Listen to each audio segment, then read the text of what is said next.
head to Hobart now. I'm going to bring in One Nation leader Pauline Hanson. Pauline Hanson, thanks for your time. It's not just your party preference flow that we're really interested in. Obviously, that's important. But your daughter, Lee, running for the Senate spot in Tasmania, are you confident she can defeat Jackie Lambie for that spot?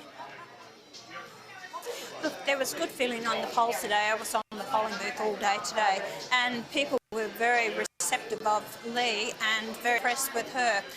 The thing is, Jackie Lambie hasn't been seen around the state. She hasn't put any signage up. She has not stood any lower house candidates in any of the 5 seats. She had no volunteers handing out how to vote cards right across where I heard.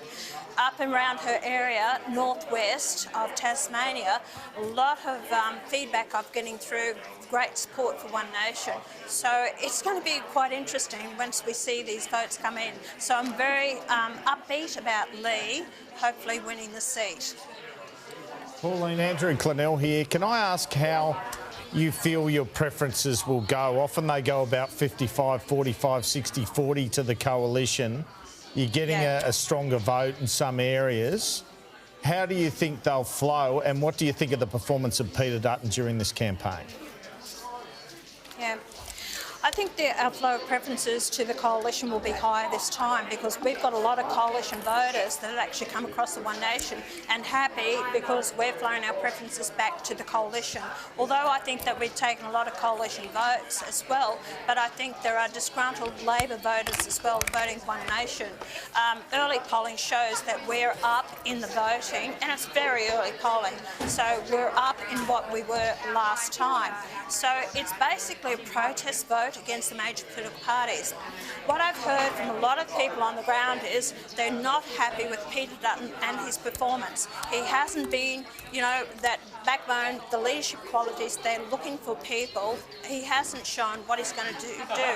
And I think when he backpedaled on about the public servants in Canberra, they need to be reined in. It has to be accountability for the taxpayers' dollars. These people need to be back in the office working, not working from home or travelling the country collecting taxpayers' wages. So there are a few things that I don't think he's really counteracted the Labor or Albanese over the nuclear and the cost of that, or Medicare. He hasn't counteracted it. He didn't know how to answer that.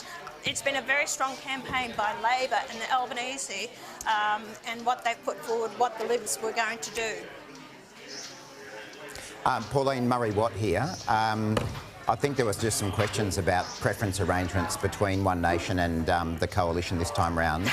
That's fine. That's fine. I'm not being critical. Murray. My question was, my understanding is that for the first time possibly ever, the coalition preferenced One Nation number 2 in the majority of seats, at least in Queensland, if not elsewhere. I did. What do you think explains that change in position from the coalition, that they moved from the John Howard position of putting you guys last to all of a sudden putting you number 2? Because, Murray, right from the beginning, John Howard, when we won 11 seats in 1998, put the fear into both you and the coalition, John Howard at that time. And you were determined to actually get rid of One Nation. That's why you have preferenced us last. Your stance about we are a racist party is a load of rubbish. You know that. You know we are a contending factor of you winning seats in the parliament. So you keep this farce going.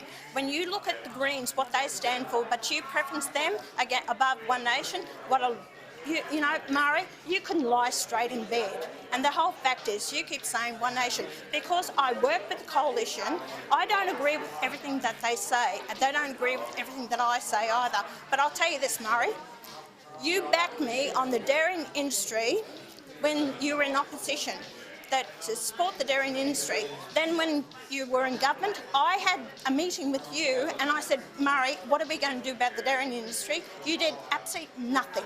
You are not true to your word. It's a political game to you. It's not to me. I have no time for you or the Labor Party.